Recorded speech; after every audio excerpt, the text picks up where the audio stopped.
in front of you there at the end of the road, which I hope you can all see. It is older than the British Museum itself. There was a pub there from the beginning of the 1700s. It has endured ever since, and in order to explain why, one has to look at the locality, the people that lived here, how it came about.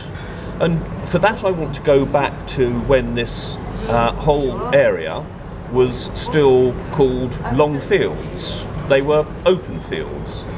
The first development around here, as we've heard, was what is now Bedford Square, and the Earl of Southampton built a big mansion for himself on the north of the square. He then started letting off bits of land on building leases coming in this direction. Two things. Around here, this area between us and Bloomsbury Square, there were lots of small streets for traders, craftsmen, servants. At the end of this street, where the British Museum is now, the Earl of Southampton let off a large portion of land to the husband of his sister-in-law, a rather disreputable man by the name of Ralph Montague, who somehow or other ended up his career as the Duke of Montague. But so, in summary, you have workmen around here, two large houses on the other side of the road next door to one another, and behind those large houses there were fields.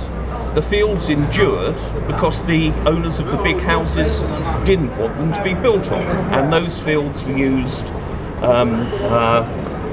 by Londoners for recreation.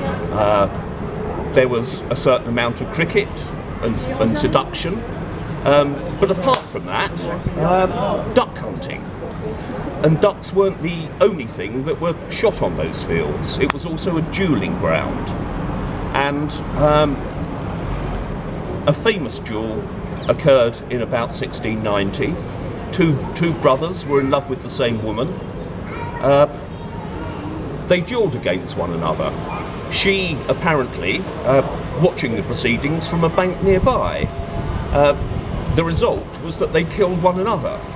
And I don't know whether she considered herself to be doubly lucky as a result of that, but the duel itself drew people into the fields and created clientele for the pub opposite, which however did not open for about 50 years after the development of this area, because the Earl of Southampton forbade, in his initial round of leases, the opening of a pub.